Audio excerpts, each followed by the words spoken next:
110 сабақ бөлшектерді қосу және азайту. Сабақтың тақырыбы жасыл технологиялар, қоршаған ортаны қорғау. Бірінші есепте. Есепті бастамас бұрын каналымызға тіркеліп лайк басуды ұмытпаңыздар. Сіздердің қолдауларыңыз біз үшін өте маңызды.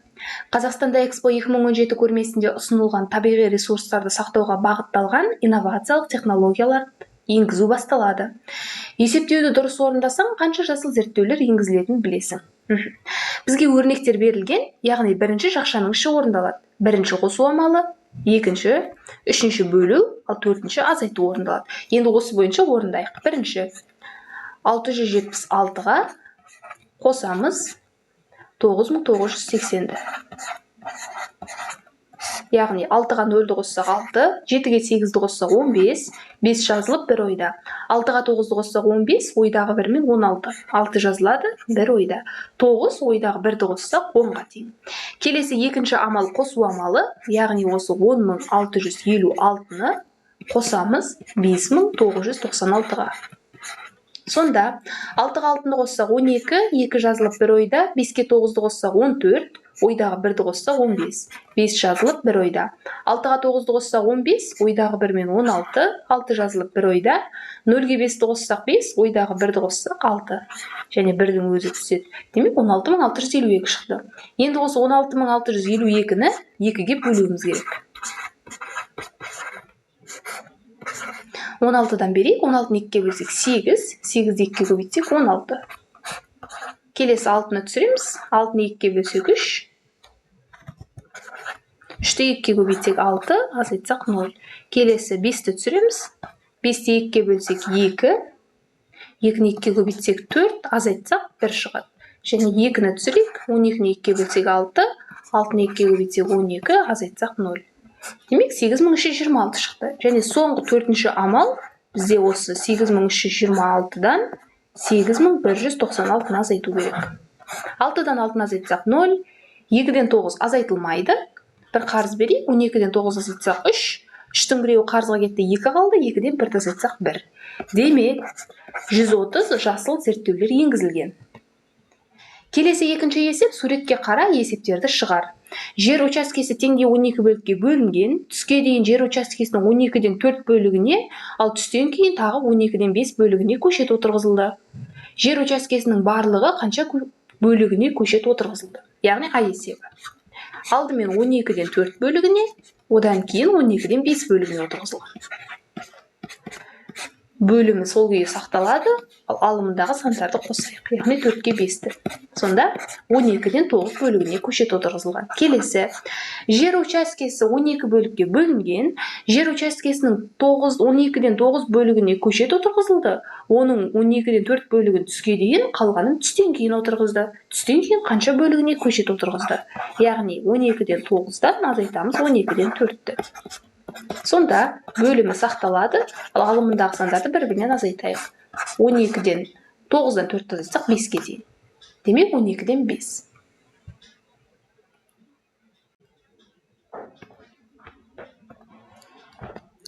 Келесі үшінші есепте. Бірінші есептен бастайық. 50 астына жазылады, ал 13 қосылған 12 қосылған 2. Бөлімі сол күйі жазылады.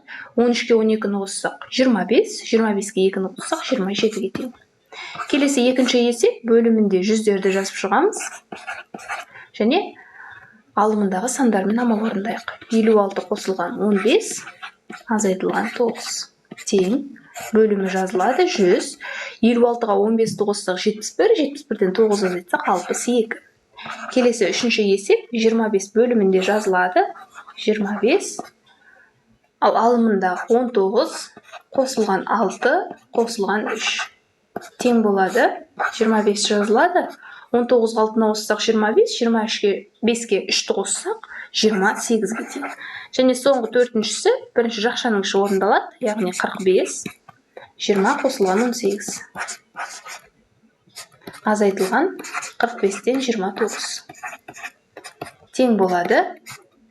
45, 20-ға 18 қоссақ 38, одан азайтамыз 45-тен 29-ті. Яғни 45 өзі жазылады, Ал алымында 38 азайтылған 29. Сонда 45 38-ден 29 азайтсақ 9-ға тең. Келесі төртінші есеп есептерді шығар. Жол бойына көгал газон төселді. Түске дейін 20-дан 8 метр, түстен кейін 20-дан 9 метр төселді. Жол бойына қанша бөлік көгал төселді? Яғни, алдымен 20-дан 8-ге 20-дан 9-ды қосамыз. Сонда бөлімі өзі жазылады, алымындағы сандарды қосайық. 8-ге 9-ды. Сонда 20 8-ге 9-ды қоссақ 17-ге тең. Келесі әй есебі. Бірінші аптада жолдың 25-тен 6 бөлігі, екінші аптада 25-тен 9 бөлігі жөнделді. Бірінші аптада екінші аптаға қарағанда жолдың қанша бөлігі артық жөнделді? Ол үшін үлкеннен кішісін азайтамыз. Яғни 25-тен 16-дан 25-тен 9-ды азайтамыз. Сонда 25 16 азайтылған 9 тең болады. 25 16-дан 9 азайтсақ 7-ге тең. Келесі Б есебі. Қазақстандағы кейбір ауылдарда егін алқаптарына жасыл технологияны енгізу мақсатында тамшылатып суғару әдісі қолданылуда. Түске дейін 20-дан 4 бөлік, түстен кейін 10-нан 3 бөлік су түтікшелері тартылды. Күні бойы қанша бөлік түтікше тартылды? Яғни 10-нан 4-ге 10-нан 3-ті қосамыз. Сонда 10 алымындағы сандарды қосайық. Сонда 4-ге 3-ті қоссақ 7-ге тең. Бесінші есеп есепті шығар. Екі жұмысшы апта сайын бірдей жалақы ала отырып 189 мың теңге ақша тапты. Біріншісі 3 апта, екіншісі 6 апта жұмыс істеді. Әр жұмысшы қанша теңге жалақы тапты? Ең бірінші біз әрбір жұмысшының ақшасын табу үшін барлық уақытты қосайық. Ол үшін 3 аптаға қосамыз 6 аптаны. Сонда 3 аптаға 6 аптаны қоссақ 9 апта.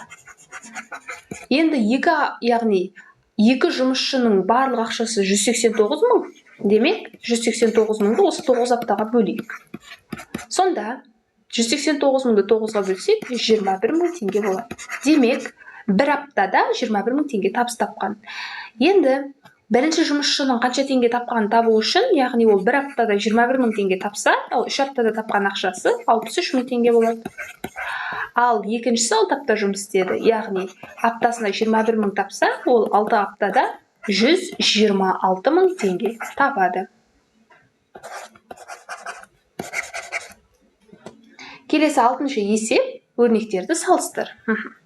Яғни бірінші өрнегіміз 7-ден 4, ал екінші өрнегімізді табу үшін 7-ден 3-ті азайтамыз 4-ге тең. Яғни бірінші өрнек тең. Екінші өрнек 28-ден 12 және астына 28 жазылады, 11-ге 9-ды қоссақ 20. Яғни бізде 20 үлкен. Және соңғысы 9 жазылады, 5-ге 2-ні қоссақ 7, келесі 9, 1-ге 4-ті қоссақ 5. Яғни бізде 7 үлкен. 7-ші есеп теңдеулерді шешіңдер. Алдымен орындалатын амалдарды шығарайық. 100-ден 8 қосылған x тең болады, 100 өзі жазылады, және 34-ге 56-ны қосайық. Сонда бізде 90 шығады. Енді x-ті табу үшін 100-ден 90 азайтылған 100-ден 8. Яғни x-ті табу үшін 100 90-нан 8 азайтамыз, 82-ге тең. Енді орнына қояйық. 100-ден 8 қосылған 100-ден 82 тең болады. 100-ден 34 қосылған 100-ден 56. Келесі есеп 90-нан 60 азайтылған. Жақшаның ішінде 90-нан 6 қосылған x тең болады 90-нан 29. Жақшаның үшін жазып алайық. 90-нан 6 қосылған x тең болады 90-нан 60-тан азайтамыз 90-нан 29-ды. Сонда 90-нан 6 қосылған x тең болады 90, 60-тан 29 азайтсақ 31-ге тең. Енді x-ті табу үшін 90-нан 31 азайту 90-нан 6. Яғни сонда x-тің мәні тең болады 90, 31-ден 6-ны азайтсақ 25-ге тең. Келесі 8-ші есеп тапсырманы орында. Графикте наурыз айындағы ауа температурасының апталық өзгерістері көрсетілген. Дәптеріңе осы өзгерістерді көрсететін кесте құр. Яғни дүйсенбі күні 16-ны көрсетті. Ал сейсенбі күні қанша көрсеткенін табу үшін осыны график құрайық, онда ол 14-ке сәйкес келіп тұр. Келесі сәрсенбі. Сәрсенбіміз 8-ге сәйкес келіп тұр. Келесі бейсенбі. Бейсенбіміз де 8-ге тең. Одан кейін жұма. Жұмамыз 4-ке тең. Одан кейін сенбі. Яғни сенбіміз 13-ке тең. Және соңғымыз жексенбі. Жексенбіміз 15-ке тең. 9-ші есеп ойлан және жауап бер. Екі тәрелкеде 9 алмұрт бар. Егер бірінші тәрелкеден бір алмұртты алып тастаса, онда бұл тәрелкеде екінші тәрелкеге қарағанда 3 есе артық алмұрт болады. Бастапқыда әр тәрелкеде қанша алмұрттан болған. Яғни біз бірінші тәрелкедегі алма санын білмейміз. Демек белгісіз нәрсені x деп алайық. Яғни бірінші тәрелкеде x алмұрт бар. Ал екінші тәрелкеде 9 алмұрт болсын. Яғни бірінші тәрелкеден бір алмұртты алып тастаған кезде бұл тәрелкеде екінші тәрелкеге қарағанда 3 есе артық алмұрт болған. Яғни 9 азайтылған x. Енді осы теңдеуді шешейік. X азайтылған 1 тең 3-ті 9-ға, 3-ті x-ға жеке-жеке көбейтейік. Азайтылған 3 көбейтілген x. X азайтылған 1 тең болады. 3-ті 9-ға көбейтсек 27-ге тең. Әрі қарай 3x азайтылған x тең болады 27 қосылған 1. 3x-ға x-ті қоссақ 4x, 27-ге 1-ді қоссақ 28. Ал x-ті табу үшін 28-ді 4-ке бөлеміз, сонда x-іміз тең болады 7. Демек, біздің бірінші тәрелкемізде 7 алмұрт, ал екінші тәрелкедегін табу үшін 9-дан 7-ні азайтамыз. Сонда 2. Демек, екінші тәрелкеде 2 алмұрт болған. 10-ші есеп есепте. Алдымен біріншісінен бастайық. Табу үшін 90, 67 азайтылған 50 қосылған 2. Сонда 90, 67-ден 50-ді азайтса 17, 17-ге 2-ні қоссақ 19-ға тең. Келесі екінші есеп 30.